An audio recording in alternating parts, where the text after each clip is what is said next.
Welcome to the Library Show. We are in the fortunate position here in Lower Marian of having had wonderful executive directors. Almost 6 years ago, David Belanger joined us, and he was on the Library Show then and talked at that time about a lot of improvements he planned to make in terms of computers, computer services. And I still remember that because I thought, isn't this interesting? We're all about libraries of books, but he's bringing a technical competence here that was very impressive to me. David is unfortunately now leaving us, or will be soon leaving us, and he's with us today. Well, let me ask you first, David, tell us about your accomplishments during this time at Lower Marian, please. Well, thank you for inviting me today, Lenore. It's great to be here and to say goodbye to everybody.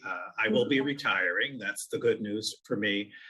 Some of the things I'll look back on very fondly here at Lower Marian, of course, are all the wonderful people I got to work with and all the wonderful volunteers, such as yourself and our board members and the great people on the township, our township leaders and our board of commissioners who have always been very supportive of libraries. So we're very fortunate in that respect. Some of the progress that we've made with our computers, we've upgraded our computers, we've upgraded our speed of the internet, our connection to the internet. We've done some significant move forward in that. We simplified getting on to Wi-Fi. I mean, we used to have a library card and a password to get onto the Wi-Fi.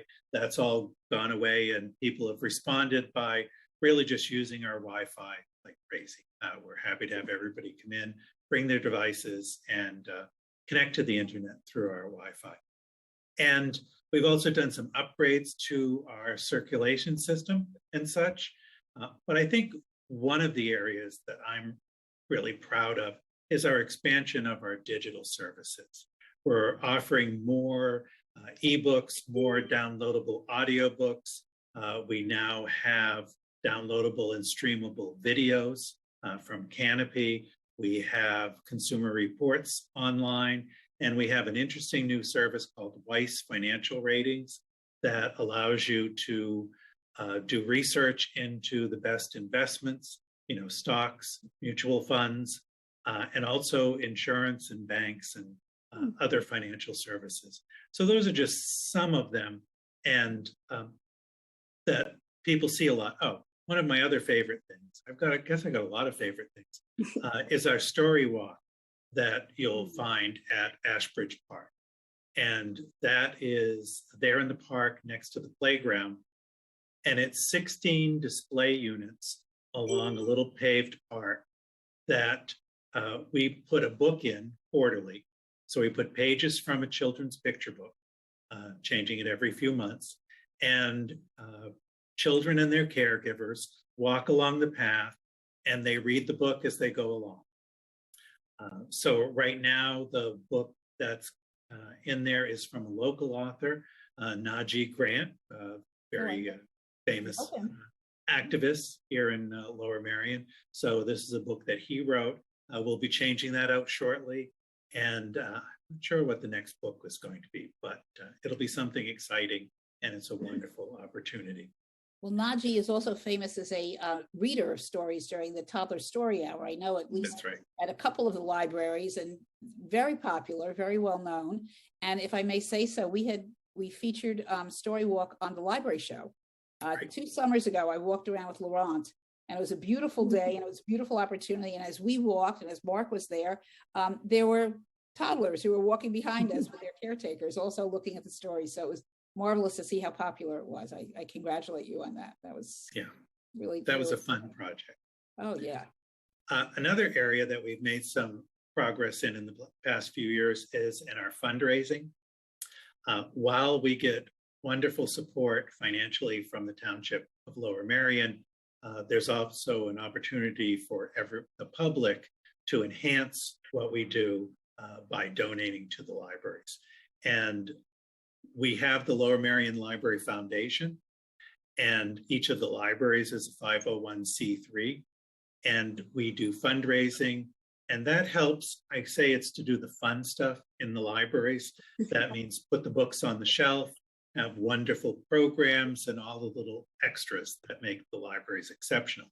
And we've been able to enhance that centrally by hiring a part-time director of development, and that's Jean Jacobson. And she is there to help the libraries with their fundraising effort and to do some centralized fundraising activities. Like last year, we had a car raffle. We're going to be repeating that car raffle this year, thanks to the generosity of Ardmore Toyota. And so watch for that coming up. We'll be having details on that shortly. Well, it's really phenomenal. You have brought in people to help accomplish those goals, David, and I know because I've worked with several of them, and they are really such high quality people. It really speaks well of you, and it's wonderful for Lower Marian Library System to have people like that share in making this the exceptional system that it is.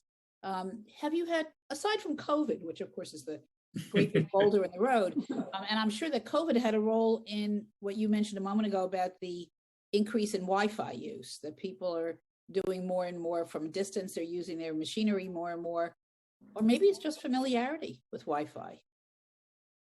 Well, I think it's that more people have devices to connect to the Wi-Fi, more people have tablets and laptops and phones that are spending more time on the internet, so it's easier and better to use the Wi-Fi connection. Got it. Okay. Yeah. So let me go back to the beginning of my question, which I didn't fully articulate. Sorry. In terms of COVID, I know that it was not easy when the libraries reopened to get things going again. Would you say that there were a few projects that really stood out as successes when you were trying to get people back into the libraries? Wow. Basically, COVID, everybody knows, took us all by surprise and required a lot of juggling and adaptation to move into a new way of providing services. But thanks to a lot of creative staff, I think we did this quite well. I mean, there was a lot going on. It was a balancing act to see with safety for the public and for the staff. Always worried about how can we mitigate exposure, but yet providing service. And we did it through partial closures, full closures of the buildings, but we never stopped providing service. Our use of digital materials went up 41% over the 2 years of COVID. We added new online services, and the staff just really went beyond to do programming online. We figured out how to do Zoom. We figured out how to do programs like we're doing here, using LMTV and Zoom and other resources. We've done story times online. We've had wonderful author visits online, some of which we would never have been able to do without Zoom and having everybody be aware of what can be done online. So there are some advantages to it, but it's been difficult for everybody because we want to be open and providing all of our services like before. Well, on the non-technical side, two of my favorite things involve brown paper bags. For that long period when the libraries were closed to people coming in, I would go to the front vestibule and get my books and wrapped in brown paper with my name on them. That was great fun. And for young kids, parents would sign them up for activities, and the librarians, the children's librarians, would prepare a brown paper bag with the child's name on it and the items in there that they needed for the activities that would be done via Zoom. So each paper bag could be picked up by the parents, taken home, and they call them go bags. And I just thought on both those sides, that was a low-tech solution to things, which was terrific. Meantime solution, here you are, a reasonably young person, and you're going to retire. Are you willing to share any ideas you have for your retirement? Any goals, anything major or even minor? I'm open to suggestions right now. So if you have something to suggest, it's just going to be a retirement. Relax and probably do some fun stuff. I don't have anything specific yet. Clean out the attic, but that's not going to be fun or exciting, but it certainly is needed. That's probably going to be the first project. Well, maybe after a couple of weeks. Yeah, I find that cleaning up and cleaning out is one of those things that just sort of weighs on my shoulders. It's right there, and I know I need to do it. A couple of years ago, I donated a big big box of paperback books to the Ardmore Library. And I look around my house and I say, wait a minute, 300 some books went. How come I still have all the books? And I say this because when we've had book drives connected to One Book, One Lower Marian, people bring in books in such quantities that it's amazing that people have so many books in their houses. And after a while, they do want to donate them someplace useful, which is another whole story. You could make a whole career of that, but that's right. And I'll add, I know we're winding down with our time here, but I'll just put in a plug for donating books to the libraries. During the pandemic, we closed off book donations because, libraries weren't open regular hours. We didn't want to handle stuff that might be contaminated with COVID. So we eliminated book donations, but that's pretty much back up to normal at the libraries. But folks should call their local branch before they drop off books for donation. Okay. And let me give the two words that are really important here. Gently used books is what you're collecting, not books that people have underlined for college classes, not books with lots of corners of the pages turned down, not books that are raggedy, because the truth is, just like you, other people don't want to buy books in that condition. So please feel free to donate, but take a look at the condition of the books before you do so. Sorry for that plug, but I know how we felt collecting. And I think that's about it. David, I'm going to say goodbye. I hope it's not goodbye. We'll see you before you leave. You have date, a departure date? April 1st. Oh my, April Fools. All right, well, we have the whole month of March to see you. Take care. Thanks so much for being on. Thanks for inviting me. Stay tuned. We'll be right back with The Library Show.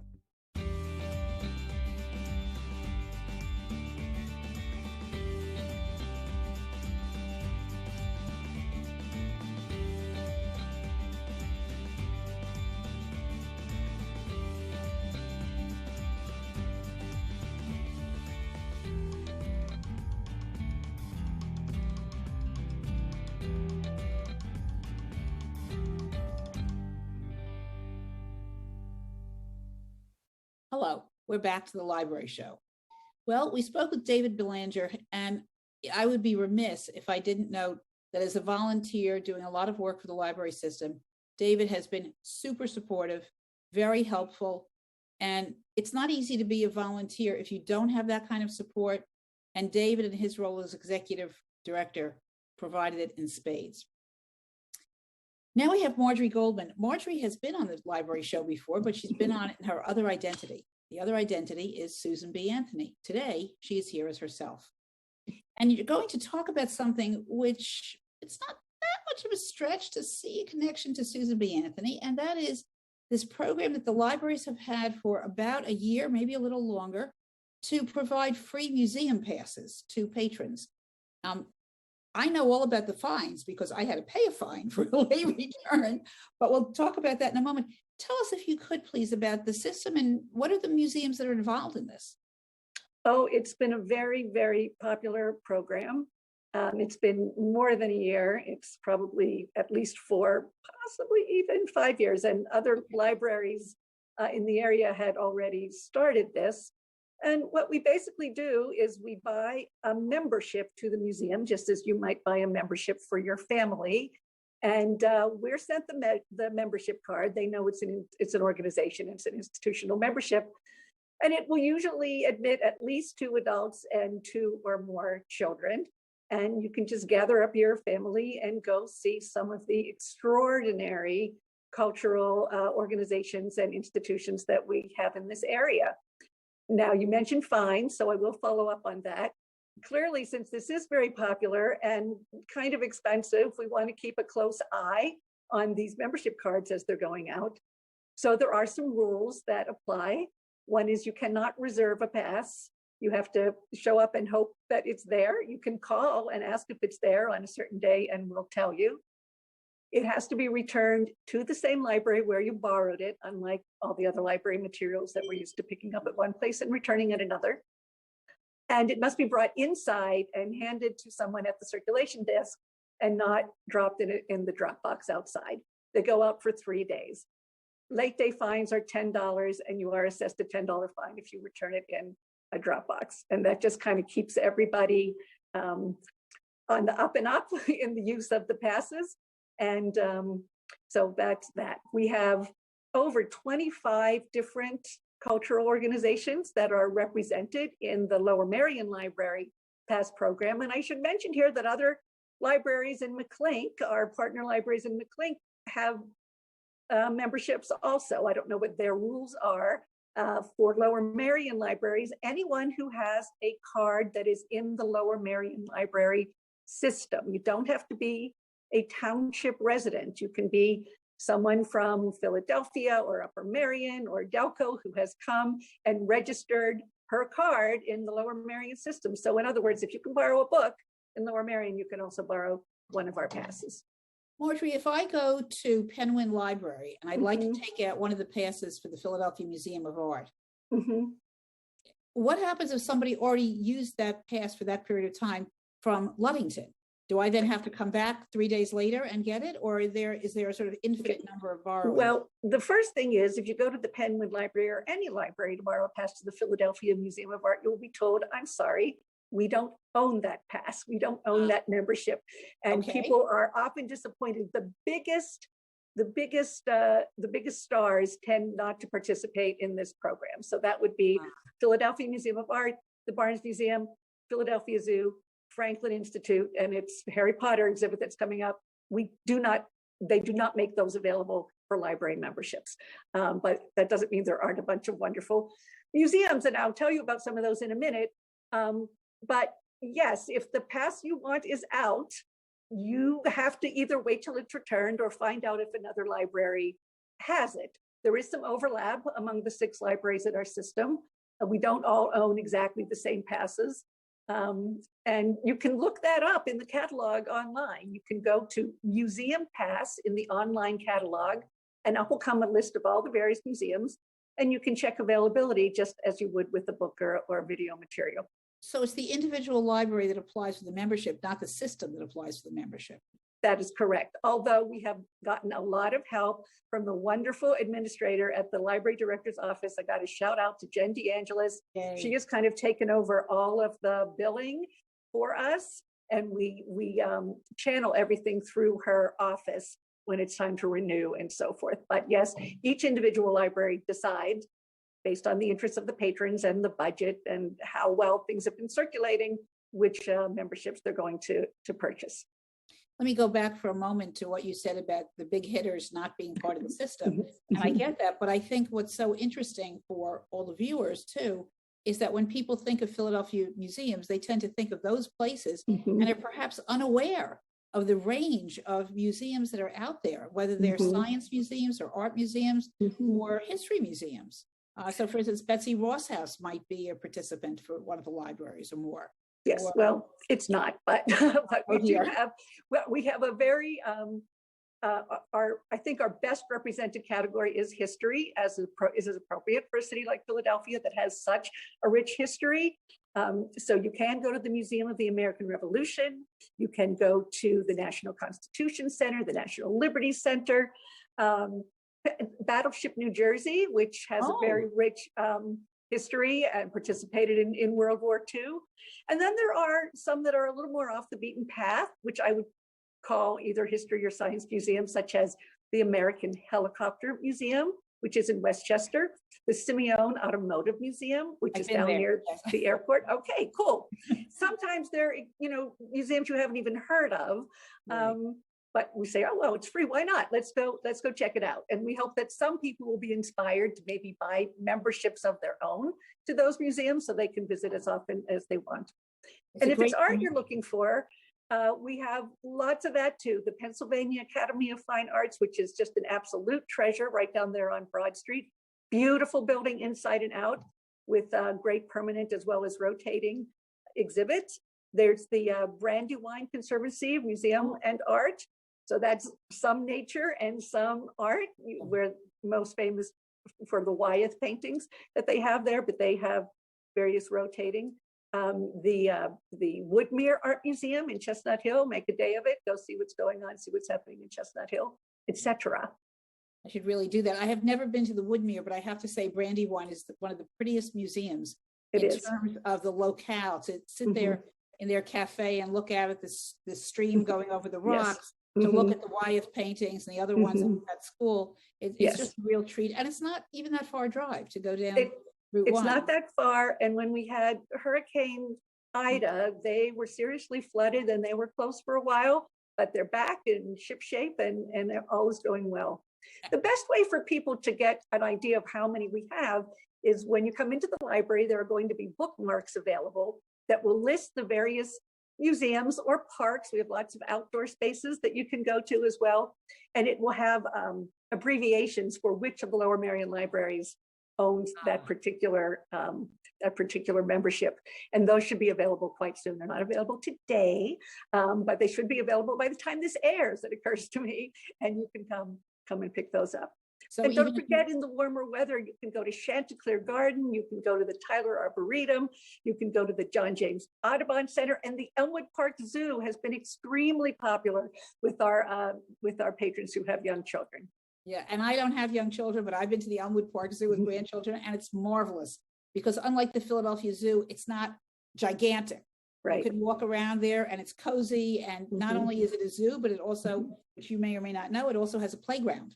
Mm. And people, and there are picnic tables there, and people can come and bring food Mhm. and have a picnic lunch with their families. So it's a wonderful place to visit. Is, at the risk of making a third error, let's see, is Winterthur on the list? No. Okay, I kind of thought that might be the case, Yeah, but yeah. in terms of big museums in the area. Yeah, you're right.